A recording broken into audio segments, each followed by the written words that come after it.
Salut à tous, c'est Panda, bienvenue sur cette vidéo qui aujourd'hui va parler éducation auto-amour et revenir sur un élément qui est important dans ce cheminement pour apprendre à s'aimer davantage, se respecter davantage, être plus en phase vis-à-vis de soi-même pour, si l'on le souhaite, donner davantage et être au mieux avec les autres. On va revenir sur la notion de stroke. La stroke, c'est un élément d'analyse transactionnelle que l'on utilise tous, c'est-à-dire que ça représente les interactions et surtout les points de reconnaissance que l'on peut avoir. Ça peut être soit une frappe, soit une caresse. Et ce qui est intéressant, c'est que le stroke, tout le monde en cherche. C'est-à-dire que tout le monde cherche à avoir des points de reconnaissance, un petit peu comme dans un jeu d'aventure où on se dit bah, j'en veux plus, plus, plus. Attention, on peut demander des actes, des strokes positifs et ou négatifs. Si on a grandi avec des strokes négatifs, on les gère mieux. Si on a grandi avec des strokes positifs, on les gère mieux. Donc on va toujours demander des strokes. L'idée étant de toujours au moins avoir des strokes. Le problème, c'est que parfois, on peut avoir l'impression de ne pas en avoir ou de ne plus en avoir. C'est pour ça qu'autant de personnes ont peur de la solitude. C'est pour ça qu'autant de personnes se disent « Oh merde, si je me retrouve tout seul, c'est foutu. C'est foutu parce que j'aurai plus ces interactions qui me donneront des points de reconnaissance. Et à partir de là, même si j'avais des points de reconnaissance négatifs, ce qui fait que parfois, on s'associe, s'allie avec des personnes qui sont plutôt négatives, plutôt toxiques, etc. Parce que vaut mieux avoir quelque chose que l'on connaît ou qu'on apprend à connaître négatif plutôt que rien du tout. Donc, dans notre notion d'éducation auto-amour, ce que je vous invite à faire, c'est dire, bon, on peut pas couper les relations avec les autres, à moins que vous deveniez un moine Shaolin ou quelqu'un qui allait au fin fond du Nil dans le Pacifique. Néanmoins, vous pouvez limiter l'apport de stroke d'autrui et augmenter votre auto-amour, votre auto-stroke pour pouvoir être en phase.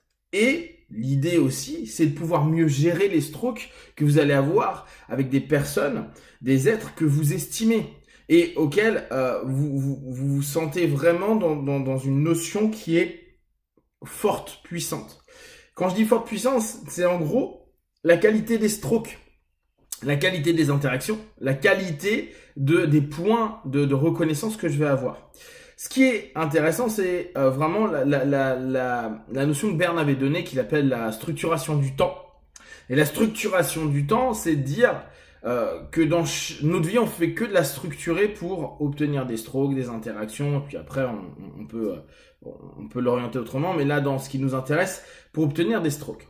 Le premier point qui donne le moins de saveur au stroke, de moins de qualité, c'est la position de retrait. C'est-à-dire que c'est quand vous arrivez quelque part et que vous observez. On peut le voir quand on arrive en entreprise. On peut le voir quand on arrive dans un groupe. Même si c'est des groupes de potes, il y a peut-être un moment, on fait « Ah, les potes sont là » et on a un moment pour voir un petit peu qu'est-ce qui se passe. Surtout s'il y a un nouvel élément, un nouveau pote, une nouvelle personne, si c'est la présentation de quelqu'un à une autre personne, ou si on va dans la belle famille, ou si on va dans tel ou tel endroit.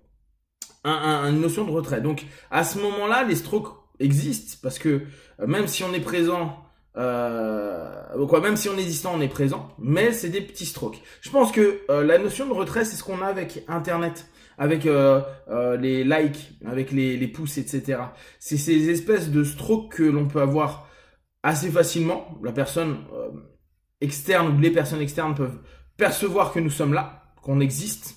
Donc ok, je valide que tu es là, mais c'est juste peut-être une validation. C'est pas une caresse, c'est pas une droite, c'est juste un acte de présence. Ok, j'ai valide le fait que j'ai vu, j'ai entendu, j'ai ressenti ta présence ou ce que tu as mis en place à un moment donné.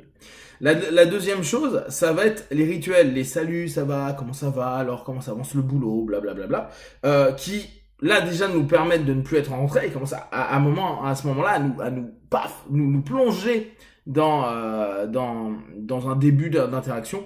C'est là où la plupart du temps on va se retrouver sur des small talk qui ne nous intéressent pas toujours forcément, mais au moins bon on met en place des choses. Donc on a un début de small talk, salut, ça va, etc. Et après on passe au passe-temps. Donc un stroke encore plus positif, c'est ce troisième degré de structuration du temps, c'est le passe-temps. On commence à faire des choses ou à parler de choses diverses pour passer le temps. Et je pense que majoritairement, dans nos relations humaines, on crée des passe-temps. C'est c'est ce qu'on a pris l'habitude d'avoir. Donc c'est des strokes de qualité moyenne qui, au bout du compte, nous permettent d'avancer ensemble pendant un laps de temps, aller boire un verre, etc. C'est des passe-temps. Après, on peut faire des activités. Alors, ce verre peut après, par exemple, admettons, on fait un jeu où on commence à se focaliser sur une personne pour un peu l'aider, la soutenir, etc., etc.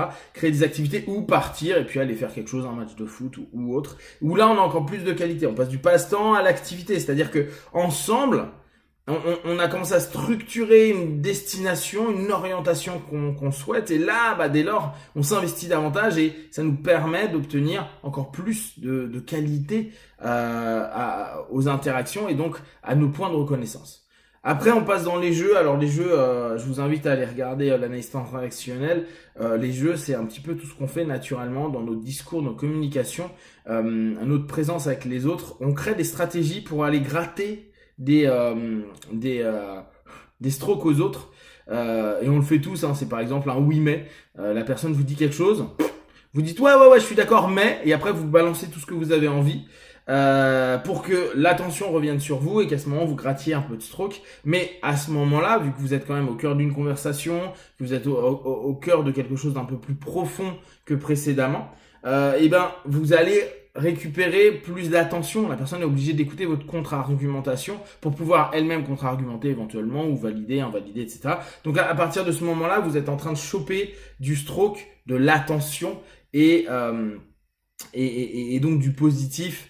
En tout cas, du positif, ça peut être, n'oubliez pas, du stroke négatif, c'est-à-dire je suis pas d'accord, mais tu racontes de la merde, etc. Et vous rempilez dessus et vous recommencez à réargumenter. Cette notion-là a plus une valeur nourricière que les strokes précédents, d'accord. Et enfin, l'intimité. Et l'intimité est quelque chose que l'on cherche tous, mais que au bout du compte, on n'a pas autant de fois que ça. Parce que souvent, quand on va voir quelqu'un et qu'on va parler avec, on est plus sur du passe-temps, éventuellement de l'activité, qu'une vraie intimité, des choses où vous allez aller dans le cœur de ce que vous êtes, de ce que vous pensez, de ce que vous ressentez, de ce que vous êtes en train de vivre à un moment donné, et pas simplement faire passer du temps ou agir pour quelqu'un aille mieux, mais au bout du compte en restant superficiel. Donc après, je vous laisse un petit peu regarder ce que ça peut représenter pour vous dans vos relations. Ce qui est intéressant, c'est de se dire, plus on va dans une structuration du temps qui nous implique avec autrui, plus on a du stroke positif. Et nous, dans notre logique auto-amour, c'est de se dire, vaut mieux que je réapprenne à m'apprécier, m'aimer, me donner du stroke, et que quand j'ai mes relations avec les gens, je sélectionne entre guillemets ce qui m'intéresse le plus, et donc mon engagement aussi, hein, quand je décide d'avoir de l'intimité ou même activité ou au jeu ou intimité, à ce moment-là, je m'investis davantage dans la relation pour donner de la qualité, pour que la personne en donne également, pour que les strokes, même si c'est 10 minutes, un quart d'heure, une demi-heure ou un début de soirée, aient une vraie qualité et que on puisse tenir avec cette qualité. C'est comme si vous aviez un nutriment qui est vraiment bien et qui fait que pendant un laps de temps, vous avez plus faim pendant un jour ou deux. Là, on va dire pendant 4-5 jours, vous vous sentez bien, vous n'avez pas besoin des autres pour quoi que ce soit. Et dès lors, vous diminuez les relations qui servent à rien, ou en tout cas les structurations de temps qui ne vous intéressent pas, le retrait, le passe-temps ou les rituels. Et vous commencez à vous concentrer sur ce qui est bon, ce qui est juste, positif, nourrissant pour vous. Et dès lors, vous pouvez commencer à mixer cette notion de je me respecte, je m'aime davantage, je prends attention à moi. Et quand j'ai des relations avec des gens, j'attends plus des trucs énormes et qui me donnent plein de strokes, mais simplement chercher de la qualité. Parce que moi aussi, vu que je m'aime davantage, je donne davantage, je m'implique davantage, je rentre dans de l'intime. Et donc dès lors, on a un échange, on a une interaction et un partage de stroke qui est plus fort et plus positif.